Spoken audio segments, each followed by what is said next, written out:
Shalom, shalom, shalom. Narito na uli naman ako para sa Preaching in the Wilderness series. Preaching in the Wilderness series. Ang title ko na isi-share ay The Black Nazarene, kasi kapiyastahan ng Black Nazarene this coming January 9. Okay. So, Preaching in the Wilderness series sapagkat itong social media na platform, ang TikTok ay napakalawak, ang Facebook, ang YouTube, napakalawak ng mararating. So sa dinami-dami ng mga nagla-live, sa dinami-dami ng mga nag-post ng kanilang video dito sa TikTok ay it is very sometimes parang imposible or hindi mo ma-assure na maraming manunood or may manunood sa isi-share mo. Pero ang gagawin ko ay, sabi nga ni St. Paul sa 2 Timothy chapter 4 verse 2, preach the word of God in season and out of season. Preaching in the Wilderness series sapagkat may makinig man or wala, just continue. It is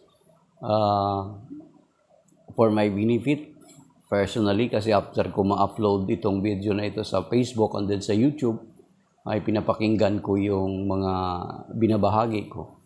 Sinabi nga si St. John Chrysostom yata sabi niya, preaching helps me a lot.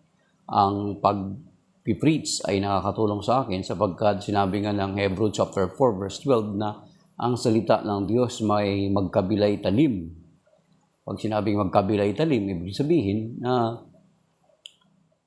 sa iyong paghawak ng espada, pwedeng ikaw ay masugatan din sapagkat ito ay magkabilang talim. Hindi lamang ito para sa kalaban, sa katunggali mo, kundi para din sa iyo.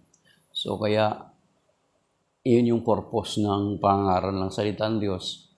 So, ito yung isi-share ko ngayon kasi very relevant itong issue na ito or kapiyastahan na ito sa darating na January 9. So, kailangan ibabahagi ko ito sa inyo. May makinig man o wala, I will continue to do it kasi ipopost ko ito sa Facebook account ko, then sa YouTube account ko, may channel din ako sa YouTube. So, bakit ito yung pinili ko? Bakit Black Nazarene? Then, bakit tinawag na Nazarene ang Panginoong Jesucristo? So kung makikita natin doon sa Bible, sa Matthew chapter 2 verse 23, kung babasahin nyo, buksan nyo yung Bible nyo, ang sabi ko nga palagi, sinishare ko, do not just rely on Bible app, but buy your own Bible, have your own Bible, para at least meron kayong masanay kayo sa pagbubuklat ng inyong Bible, para hindi kayo magiging dependent doon sa Bible app. Kasi kuminsan kung babasahin mo yung mga Bible app kuminsan, since na parang wala namang mga imprimatur, wala namang author, kung sino yung pinaka-author ng app na yon, parang it is very easy to manipulate or to corrupt the text of the Bible. Walang accountability. Wala kang habulin. Like kung print ng Philippine Bible Society or New American Bible, merong accountability kasi may mga signatories na mga translator, ng imprimatur, at saka ng nihil obstat, at yung mga nagsalin. So, meron nakalagay ng mga pangalan doon. So, bakit Black Nazarene or bakit una-una establish muna natin siguro, sino ba yung tinutukoy na Nazarene? Sa Matthew chapter 2 verse 23, nakalagay dito, sabi dito, basahin nyo, buksan nyo po sa Bible nyo kung may Bible kayo. Sabi dito is, He went and dwelt in a town called Nazareth, so that what had been spoken through the prophets might be fulfilled, he shall be called a Nazorian. Sa Tagalog, tatawagin siyang Nazareno. Sa Tagalog, basahin niyo sa Tagalog. Sa Matthew chapter 2 verse 23, ang sabi po rito ay, sige, pabilisan ng baptisba ko. Ang ginagawa namin, pabilisan pagbuklat, paghanap ng verse sa Bible kapag sinong yung mauna. siya yung panalo. So, yan. So, Matthew chapter 2, verse 23, sa Nazaret sila nanirahan upang matupad ang sinabi ng mga propeta, siya ay tatawaging Nazareno. No? So, Nazareno. So, tinawag siyang bilang katubaran na ang Panginoong Jesucristo ay tatawaging Nazareno sapagkat sila'y nanirahan sa Nazaret. So, kung maalala nyo rin yung inilagay na inscription, pinalagay ni Pilato na inscription na sa itaas ng kanyang, nung ipinako sa krus, nilagay na inscription sa kanya na Hebrew, Greek, and then Latin, yung Jesus Nazarenos Rex Juderum. Sabi doon, ang ibig sabihin, Jesus of Nazareth, King of the Jews. So, pag sinabing Jesus of Nazareth, yan yung pagkakilanlan sa Panginoong Jesucristo. As a matter of fact, ang malimit or nang ginagawa ng mga exorcist kapag mag-rebuke sila ng evil spirit or maging ng mga protestante, natin mga kapatid, mga born again, ay kapag mag-invoke sila sa pangalan ng Panginoon, I rebuke you in the name of Jesus Christ of Nazareth. So, laging nakalagay na ka-attach yung word na Nazareth sapagkat yan yung pagkakilanlan sa ating Panginoong Jesucristo. Yan yung identity ng Panginoong Jesucristo. So, kung maalala nyo yung sinabi nito yung pinalagay ni Pilato doon sa inscription, Jesus Nazarenos Rex Juderum. So, yun yung pagkakilanlan, Jesus of Nazareth, King of the Jews. So, yan. So, na-establish na natin na si Jesus pala yung tinutukoy na Nazarene. Then, ito ang kasunod na tanong. Bakit ang mga Hudyo ay hindi itim? Bakit ang Nazareno na meron tayo dito sa Quiapo ay itim? They are not, actually, they are not black people. Parang mapusyaw sila, di ba? Mapusyaw yung nila. They are not parang katulad ng Amerikano or ng ibang ng sobrang puti. Parang lang, kasi Asian pa rin naman sila eh. Hindi sila totally na maputing-maputi. So bakit itim? Yan. Ayun yung balikan natin mga kapatid. Alalahanin natin na kung nag-rosary kayo, maalala nyo yung sa scourging at the pillar, di ba? Yung sa scourging at the pillar. And then, yung ikatlong mystery is yung crowning with thorns. Kung maalala natin, nung hinuli ang Panginoong Jesucristo ay binugbog siya ng gusto. Sinampal, pinaglulurhan, dinuduraan, binubunot yung kanyang balbas, yung mga bigote niya, binubunot yung kanyang mga buhok. Siguro in all other kinds of torture, kasi napakarahas ang mga Romano during the time, 'di ba? Kaya nga yung ginagamit na panghagupit sa Panginoong Jesucristo ay yung ginawa ni Mel Gibson, ang ginawa niya ang pelikula niya na Passion of Christ, ay nag-research si Mel Gibson kung ano ba talaga yung mga ginamit na panghagupit sa Panginoong Jesucristo. Meron daw yung mga bakal-bakal sa dulo nito, mga kapatid. At tuwing ipalo sa Panginoong Jesucristo, ay kumakapit po yung mga laman-laman doon sa mga bakal na yon, sa panghagupit na yon, na parang meron siyang mga, hindi ko alam kung ilang galamay. So yung bawat galamay nun may mga bakal sa dulo na kumakapit sa laman ng ating Panginoong Jesucristo. At yung pagputong sa kanya ng koronang tinik. At alalahanin natin na ipinasan niya nung gabi na yon, ng Huwebes ng gabi, ay pinahirapan na siya, binugbog na siya. Then kinabukasan na hanggang tanghali naglalakad siya hanggang umabot doon sa katanghalian doon sa bundok ng Golgota. At yung mga dugo, yung dugo na pinurdos ng crown of thorns ay dumaloy sa mukha ng Panginoon Jesucristo. At dahilan sa hanggang tanghali, hanggang hapon na siya nakarating doon sa Golgota, ay yung dugo na yun ay nangitim. Yung mga bugbog sa kanya mukha, yun ay nag-cause sa kanya ng pangingitim. Sino ba dito ang hindi pa nakakita ng sinuntok ng asawa yung mukha?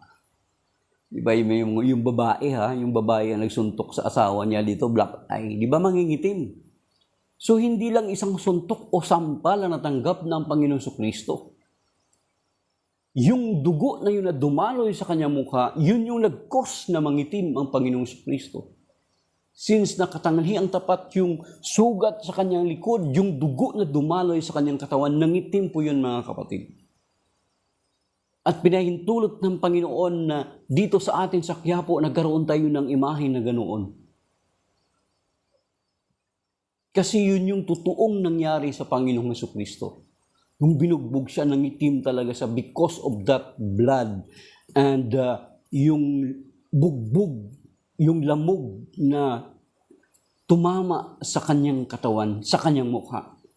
Kung babasahin natin dito sa Isaiah chapter 53, basahin niyo, sundan niyo sa Bible niyo mga kapatid. Ito hula ito ni Isaiah. Try to imagine, 700 before the birth of our Lord Jesus Christ, around bang 700 years before the birth of our Lord, ay nihula na ni Propeta Isaiah sa mga bagay na ito. Sa Isaiah 53 mga kapatid, ito ang sinasabi. Sagot ng mga tao, sino ang maniniwala sa ibinabalita namin ito? Sino ang makapagpatunay na pinahintulutan ito ni Yahweh? Kalooban ni Yahweh na ang kanyang lingkod.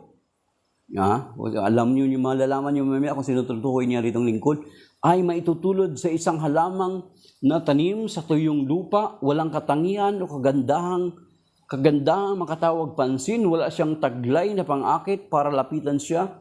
Hinamak siya ng mga tao at itinakwil. Nagdanas siya ng sakit at hirap, wala man lang nagtapo ng sulyap sa kanya. Hindi natin siya pinansin. Para siyang walang kabuluhan. Tiniis niya ang hirap na tayo dapat ang magbata. Gayon din ang kirot na tayo sana ang lumasap. Akala natin ang dinanas niya ay parusa sa kanang Diyos. Bakit sinabi yung term na yun? Hinamak, tiniis niya ang hirap na tayo ang dapat magbatagay din ang kirot na tayo sana ang lumasap. Sapagkat kung babalikan natin, yung may isinir ko pa sa inyo ng mga previous one, doon sa Genesis, nung nagkasala si Eva at Adan, katumbas ay kamatayan. At sinasabi ng Romans chapter 6 verse 23, for the wages of sin is death, but the gift of God is eternal life through Jesus Christ our Lord. So instead na tayo yung mamatay at parusahan para sa ating kasalanan, inako ng Panginoon ang kabayaran nito sa ating kamatayan, sa ating kaparusahan, sa ating kapahamakan, para tayo matubos. Instead na tayo yung mamatay para sa ating pagkakasala, siya ang namatay para sa atin. Yun yung sinasabi sa Mark chapter 10 verse 45, di ba? Siya'y naparito upang tubusin, hindi upang paglingkuran, kundi para maglingkod at ialay ang sarili para matubos ang marami. Yun yung sinasabi sa Romans 6:23, for the wages of sin is death, but the gift of God is eternal life through Jesus Christ our Lord. Sa Romans 5:8, di ba? But God commended His love toward us in that while we were yet sinners, Christ died for us. Siya'y namatay alang-alang sa ating mga kasalanan. Ituloy natin yung pagbasa. Dahil sa ating kasalanan, kaya siya nagsugatan. Nakita ninyo yung Isaiah 53, try to imagine. Siya'y binugbog dahil sa ating kasamaan. Tayo ay gumaling dahil sa pahirap na tinamo niya at sa mga hampas na kanyang tinanggap. Tayong lahat ay parang mga tupang naligaw, nagkanya-kanya tayo ng lakad, ngunit inibig ni Yahweh na sa kanya ipataw ang parusang tayo dapat ang tumanggap. Wow, grabe. Kung babasahin nyo lang ito mag-isa, mararamdaman nyo kung ano yung dinidetalye dito. Makikita nyo na ito yung ginampanan ng Panginoong Jesucristo. Kaya nga sinabi doon share ko na ito, sinabi ni Eli, ni Propeta Eli sa 1 Samuel chapter 2 verse 25, sabi niya kung magkasala ang tao sa kanyang kapwa, maaring mamagitan ng Diyos. Ngunit, kung magkasala ang tao sa Diyos, sino ang maaring mamagitan? Kaya nga, ang Panginoong Jesucristo ang gumanap nito para sa atin. Bilang tugon doon sa sinabi sa 1 Samuel 2.25 na yun. Sapagkat ito pa ang sinasabi sa Psalm 49, mga kapatid. Ito mabigat to sa Psalm 49. Sapagkat, bakit? The reason why the Lord Jesus must suffer for our sake, for our salvation, for our redemption. Because ito sinasabi sa Psalm 49 verse 7 and 8. Sabi dito, hindi kaya ng sinuman ang sarili ay matubos. Hindi kayang mabayaran, tubusin sa kamay ng Diyos. Ang bayad sa kanyang buhay ay halagang sakdal taas. Gaano man ang halagang hawak niya ay hindi sapat.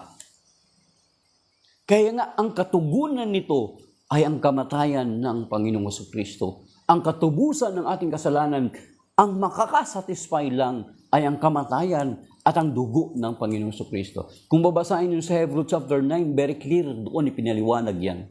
At mas sinabi sa verse 22 ng Hebrews chapter 9, verse 22, sapagkat walang kapatawaran ng kasalanan kung walang pagbububo ng dugo.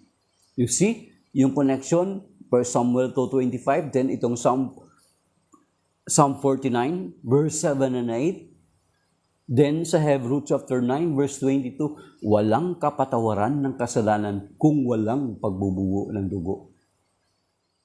Romans 6:23, for the wages of sin is death, but the gift of God is eternal life through Jesus Christ our Lord. Wow, di ba? So very clear yung Isaiah 53, kaya ma-imagine mo na grabe yung naranasan ng Panginoon. Diba? Sa verse 6, tayong lahat ay, verse 7, siya ay binugbog at pinahirapan. Balik tayo sa verse 6, sa last part. Ngunit inibig ni Yahweh na sa kanya ipataw ang parusang tayo ang dapat tumanggap. Siya ay binugbog at pinahirapan, ngunit di tumutol kahit kamunti man. Tulad ng korderong hatid sa patayan, parang mga tupang hindi tumututol kahit nagupitan, ni hindi umimik kahit gaputok man. See? Diba sinabi ni John, sa John chapter 1 verse 29, sinabi ni Saint John the Baptist, behold the Lamb of God who takes away the sins of the world. Nung lumalapit na siya sa kay John para magpabautismo, behold, sinabi ni John, behold the Lamb of God who takes away the sins of the world. Dito parang tupa daw na dinala sa patayan na hindi umimik gaputok man.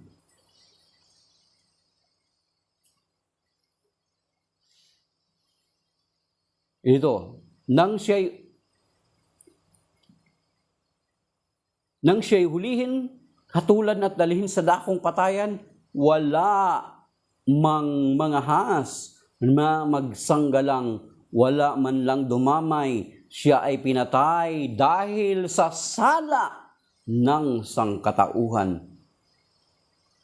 You see, siya ay inilibing na kasama ng masasama at mayayaman, bagaman wala siyang kasalanan o nagsabi man ng kasinungalingan. You see, binugbog mga kapatid. Yung dugo na yun at yung lamog na yun, nung maghapon na yun, ng gabi na yun, ng Huwebes, at nung araw na yun, nung ipapako na siya sa krus, na-expose siya sa araw, yung dugo na nuyo sa kanyang katawan, at yun ay nag-cause kanya ng pangingitim. At niloob ng Panginoon na nagkaroon tayo ng imahe ng Nazareno dito sa Quiapo, though ang context nun, it is because of the wood use is talagang itim daw. Then nasunog pa itong imahe na ito, yung original na imahe na ito. Pero naniniwala ako na kapahintulutan ito ng Panginoon kasi literal dahilan sa bugbog sa Panginoong Jesucristo, nangitim siya nung panahon na yun. Kaya yung mga deboto, tayo yung mga Katoliko, every time dapat na umhawak tayo sa paa ng Nazareno para dapat itong time machine na paghawak mo dito, marefresh ka na parang ikaw ay andun sa event kung saan ipapako ang Panginoong Jesucristo. Then sa paghawak natin dun, parang ita-time machine ka, ibabalik ka dun sa pangyayari. Kaya nga kung totoo yung devotion mo sa Black Nazarene, ay mahihiya kang hindi magbagong buhay. Magbabagong buhay ka, kikilabutan ka kung totoong i-realize mo lang ang mga bagay na ito, mga kapatid. Gari mo, para paghawak mo doon, para nagta-time machine ka, babalik ka doon sa pangyayari na nangyari sa Panginoong Jesucristo na binugbog siya. Nakita niyo yung sa Station of the Cross? Di ba? It is not written in the Bible actually. Sa Station of the Cross, it is based on the traditions of the church. Yung oral traditions, yung mga eyewitnesses, pinasa-paasa ng mga ganitong mangyayari. Di ba si Veronica? Nung pinahid ni Veronica ay yung tuwalya sa mukha ng Panginoong Jesucristo, the face of the Lord appeared in the towel used by Saint Veronica to the face of our Lord. Noong unang mga panahon, ang akala ko, himala po yun. It is a miracle. But later I realized, it is not, mga kapatid. It is because of the blood that flows from the head of the Lord Jesus Christ down to His face. Kaya nung pinahid ni Saint Veronica, yung towel na yun, nagmark yung mukha ng Panginoon Jesucristo sa towel na yun.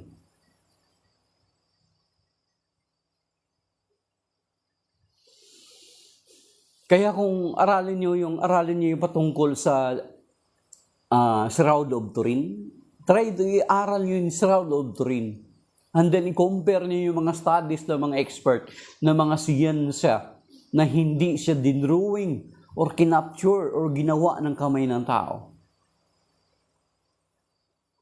Try niyo aralin niyo yung Shroud of Turin. Hindi ko siya sabihin sa inyo, maaari may idea na kayo.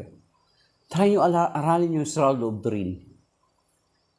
Ang kahalintulad ng Shroud of Turin is parang image ng Our Lady of Guadalupe na naging nangyari. It was not through human intervention. Try nyo lang, mga kapatid. Kaya nga, tayo, marami mga nagde-devotion sa Black of Nazarene, dapat ang mag-motivate sa atin na every time sana mag-devotion tayo ay ma-realize natin kung gaano kadakila ang pag-ibig ng Diyos sa atin. Di ba? Anong sabi doon sa ano?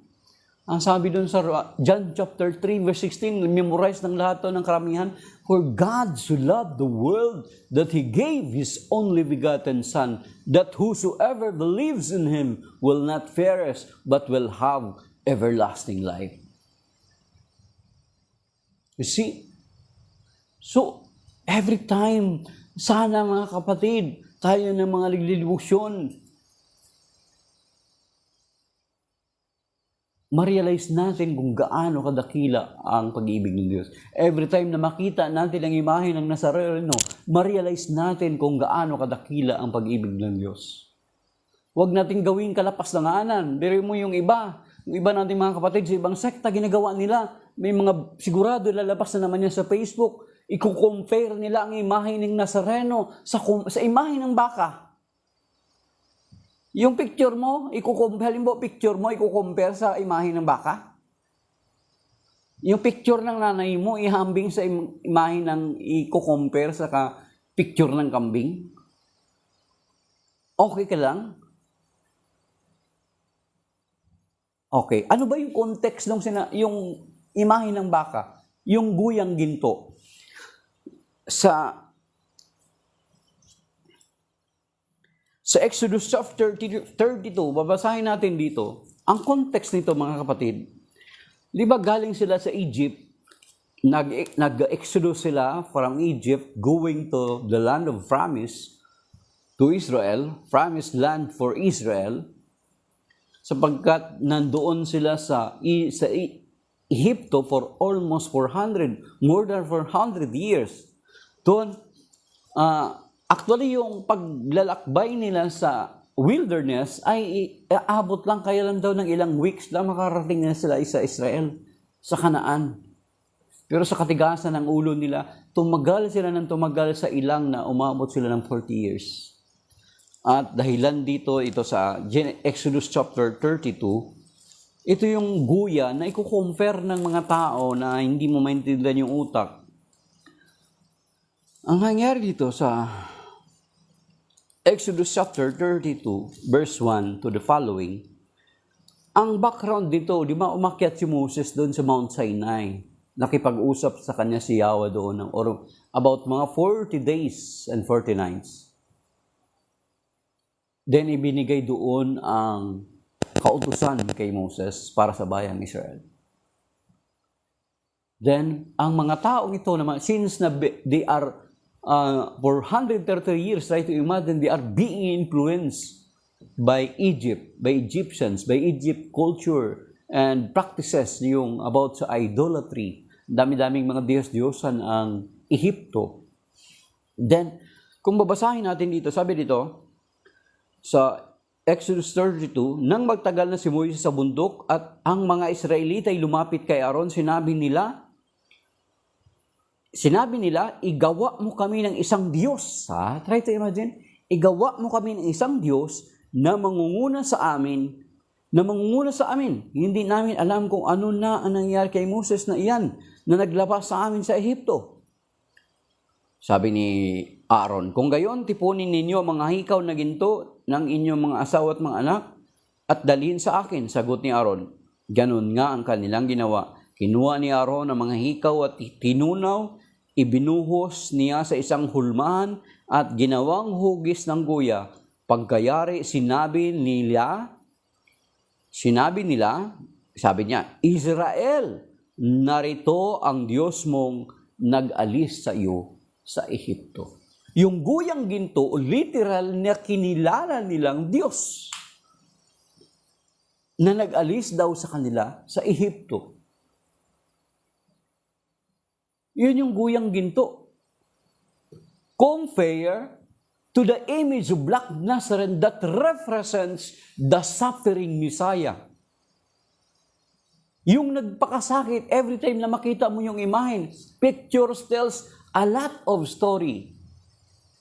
Na tuwing makita mo yung image of Black Nazarene, ay ibabalik ka, parang ita-time travel ka back to the time when Jesus offered Himself for our redemption of our sins. Para sa katubusan natin sa kamay ng Diablo, nung sinangla ng una nating mga magulang ang buhay na ito. Parang isinangla nila kasi isinuko nila yung kanilang will over to the devil. Di ba? Instead ng Diyos ang susundin nila, ang sinunod nila yung bulong ng Diablo. Tinubos tayo ng Panginoon Kristo. Ang imahe ng baka, kapag titingnan mo, baka na kumakain ng damo. Ang imahe ng sareno, kung titingnan mo, representing Jesus who suffered and died for our sins. So mahiya naman sana tayo, kilabutan sana tayo na gawin, na ihambing ang Panginoong Jesucristo sa isang baka. Yan yung mga kapatid. Kaya sana, at isa sa challenge ko sa mga deboto, sa kapwa o Katoliko, subukan nyo pag nilayan ng malalim, every time na hawak ka doon sa paa ng Nazareno, ng imahe ng Nazareno, yung parang ita-time travel ka, wala ko, baka hindi mo kakayanin. Hindi mo kakayanin. Pag hawak mo doon, parang ita-time travel ka, bigyan ka ng grace ni Lord na parang ibalik niya yung ulirat mo, ibalik niya yung i-repress niya yung utak mo na parang andun ka sa event. Noong hinahatulan ng Panginoong Kristo, baka ikaw isa doon sa mga sumisigaw, ipako yan sa krus, palayain sa Barabas.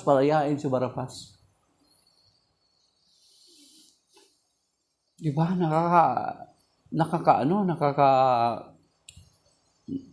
Ang bigat nun, diba? Basahin niyo Isaiah 53.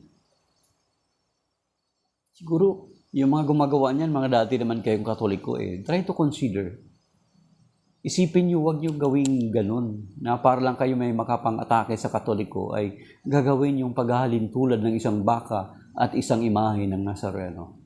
Ang Nazareno represents or it portrays the suffering Messiah, our Lord Jesus Christ. Baka, ang baka ay kumakain ng kalabaw.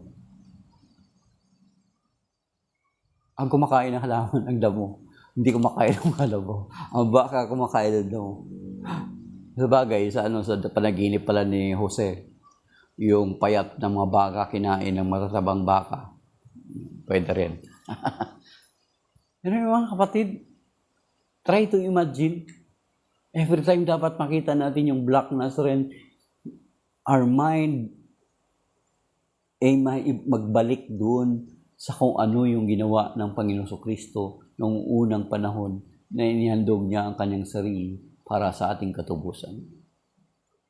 Kaya sana yung mga na gumagamit ng comparison nito, makikita natin na gagawin na naman nila, ipopost na naman nila sa Facebook, yung ganun.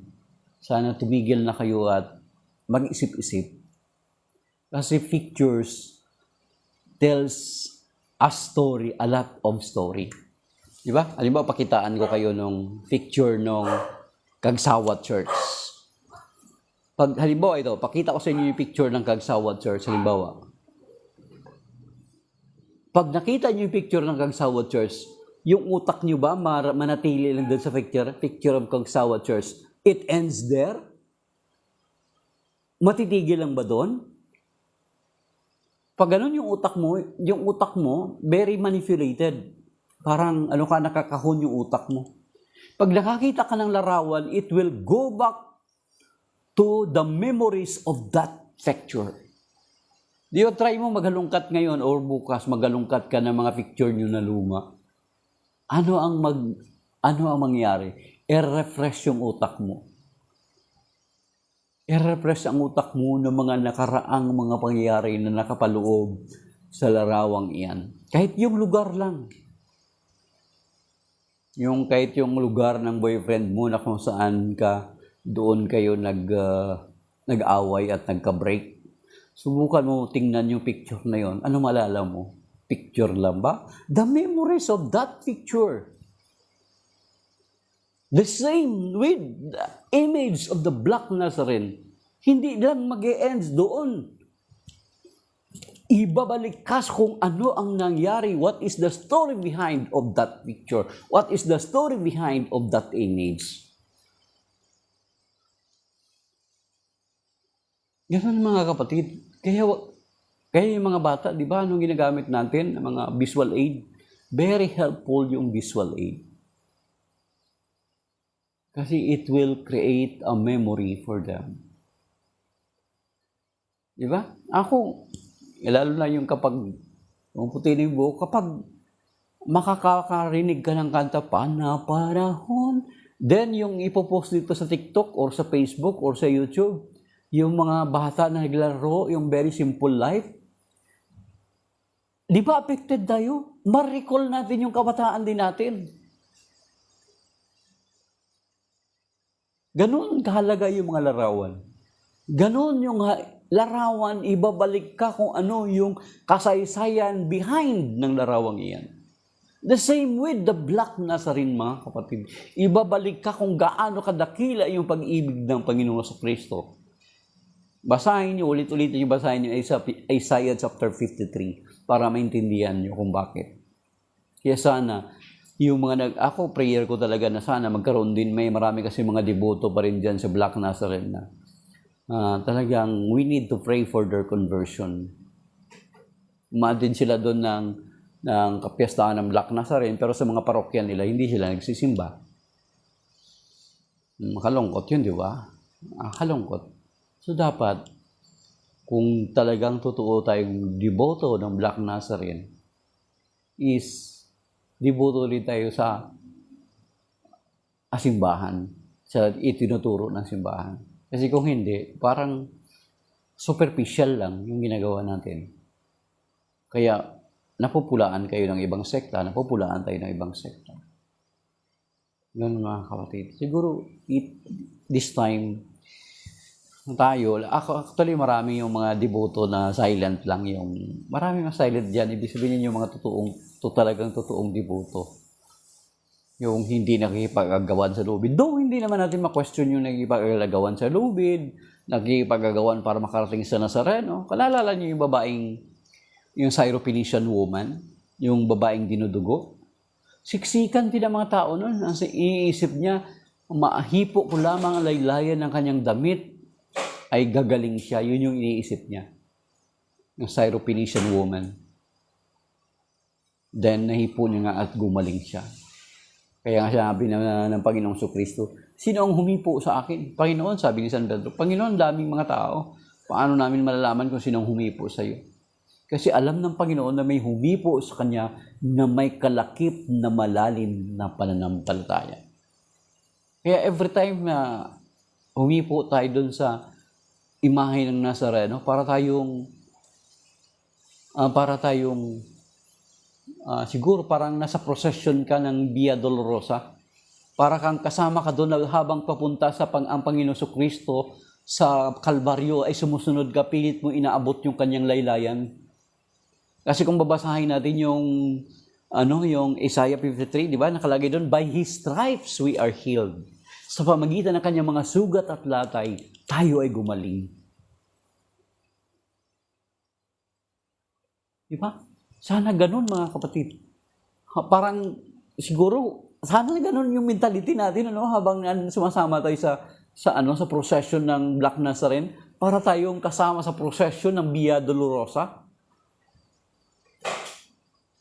Sa landas ng pagdurusa na tinahak ni Jesus, namatay siya upang tayo'y matubos.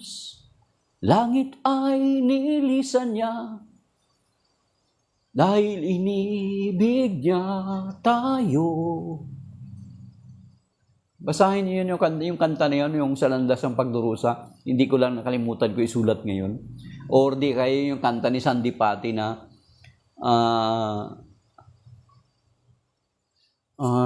Via Dolorosa. Try nyo search sa Google para mapagnilayan nyo. Google nyo yung Via Dolorosa by Sandy Patti.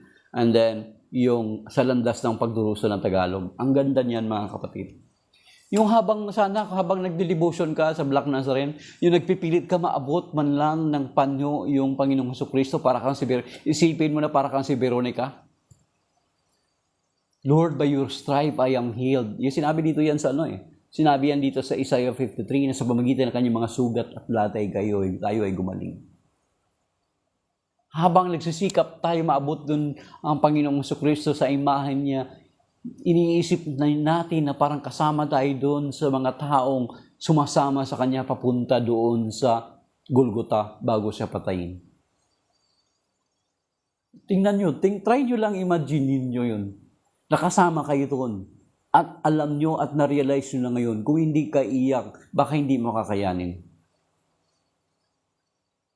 Kasi habang sumusunod ka doon sa imahe ng Black Nazarene, hindi ang Black Nazarene ang nakikita mo, kundi yung sinasariwa sa isipan mo ng Panginoon yung nangyari 2,000 years ago, almost 2,000 years ago. Iwan ko lang kayanin mo, baka iyak ka ng iyak kasi naintindihan mo kung ano yung ginagawa mo, then the rest of your friend, akala nila baka umiiyak ka lang kasi akala nila sobrang grabe yung problema mo. Hindi nila alam na grabe na pala yung na-realize mo na pala, grabe na pala yung lalim na habang lumalakad ka kasama ng Black Nazarene, ay makikita mo ang sarili mo na parang gusto mong abutin at tulungan ng Panginoon sa kanyang pagpapasan ng cross, pero hindi, you are not able to do it because you are being refrained by the Roman soldier to approach the Lord Jesus Christ. Di ba, nakatulong na sa kanya si Simona Sirene? Ang mga tao hindi maaaring lumapit. Diba, mga kapatid? So, sana ma-realize natin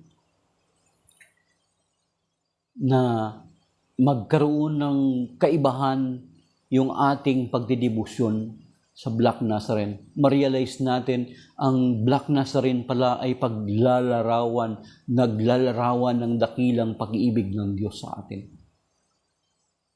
Di ba? For God so loved the world, He gave us His only Son. Di ba? Very powerful na kanta yun until now, umaalingaw-ngaw. Kasi yun yung mensahe, pag-ibig ng Diyos. At itong mga imahen na ito ay nagpapakita or nagpapaalaala sa atin kung gaano kadakila yung pag-ibig ng Diyos na ginawa niya sa atin. Ito yung mag-motivate sa atin na magbagong buhay. Ginawa ito ng Panginoon alang-alang sa atin. Ito yung mag-motivate sa atin na sundin natin siya ng may kabanalan sa ating buhay. Sinabi naman yan sa 1 Peter chapter 1, di ba? Yamang tinatawag ninyo ang Diyos na Ama, magpakabanal kayo sapagkat siya ay banal. Yun yung challenge ko sana sa atin mga Katoliko, sa mga deboto. Try nyo lang i-realize yung ganun, na gawin yung mga bagay na ganun, at maramdaman nyo, at ma-realize nyo, na ganun pala kadakila ang pag-ibig ng Diyos sa akin. Diba? For God so loved the world, He gave us His only Son, Jesus Christ, our Savior, His most precious one. He has sent us His message of love, and all those who hear, to bring the message to everyone with a voice loud and clear. Let us tell the world of His love, the greatest love the world has known. Search the world for those who have walked astray and lead them home. Till the world's darkest corners, the greatest light from up above. Walk every step, every mile, every road, and tell the world of His love. Let us pray. In the name of the Father, the Son, the Holy Spirit. Amen. We praise you and we thank you, Lord Jesus. We thank you for your goodness and mercy for us. That because of your love, you send us your only begotten Son for Him to suffer in our behalf. As the Scripture says in Isaiah 53, that He suffered in our behalf, O Lord. Sa oras na ito, Ama, humingi kami ng grasya na bigyan mo kami ng pagkaunawa ng mga bagay na ginawa mo para sa aming kaligtasan. Ma-realize namin na ganun pala ang iyong dakilang pag-ibig sa amin. Ma-realize namin kaya ka pala nangitim, ang Black Nazarene ay naglalarawan ng pagkaitim, nangitim sapagkat sa mga dugo na dumaloy sa kanyang katawan na natuyo dahilan sa mga bugbog at mga sugat na kanyang tinamo alang-alang sa aming mga kasalanan. Sa oras na ito, Lord, bless mo po nawa ang kapiyasahan ito ng Black Nazarene this coming January 9. Bless mo po nawa lahat ng mga deboto, Panginoon, ma-realize nawa nilang dakilang pag-ibig mo sa bawat isa sa amin. Magkaroon nawa sa kanilang paghingi ng mga kanihilingan nila, sa kanilang mga karamdaman, magkaroon sa kagalingan, at ito rin ang magmomotivate sa kanila sa pagbabagong buhay. Your blessings and protections be with them, Lord, be with us sa mga dadalo ng kapiyastang ito. Maging yung mga sasama sa procession na ito, Panginoon. Pagpalain mo po na sila, gabayan at patnubayan sila. Pagpalain ng lahat ng mga dadalo, mga misa, nagaganapin, mangusap ka po nawa sa magitan ng mga labi ng mga pari namin. Sa gabing ito, nabilit, pinagkatiwala namin sa lahat ng ito, God, in-entrust namin your protection and blessings sa bawat tataro, iligtas sila at sinasaway namin, ay panalangin namin na sawayin mo punawaan ng mga evil intentions ng mga tao na nais gumawa ng kasamaan, Panginoon. Rebuke them, Lord God. Send out your advance angels to protect that place, to protect that event, Panginoon. At nawa mga bagay nito ay magpaalala sa kanila kung gaano kadakil ang pag-ibig mo. At ito nawa ang magdulot din o mag-motivate sa kanila for their conversion, Panginoon. We entrust you everything, Lord God, in the name of Jesus. Sa pangalan ng Panginoon Kristo, kasama ng Banal na Espiritu, nag-aaring kasama mo noon ngayon magpakailanman. Amen. Amen. Sa ngalan ng Ama ng Espiritu Santo. Amen. So, shalom mga kapatid. Maraming salamat po sa 8 na nakiisa, sa mga consistent na nanood at sa mga nag-like. May God bless you all. At pagpalain nawa tayo ng Panginoon at ingatan at ma-realize natin kung ganun pala kadakila ang pag-ibig ng Diyos sa atin, na sa pamamagitan ng mga larawang ito, ng mga imahe na ito ay patuloy na ipinapalaala sa atin ng Panginoon ang dakilang pag-ibig niya sa atin. So, shalom and may God bless you all sa mga nag-like at saka continuously na nanood. Si Lord namang bahala at magpala sa inyo. Amen.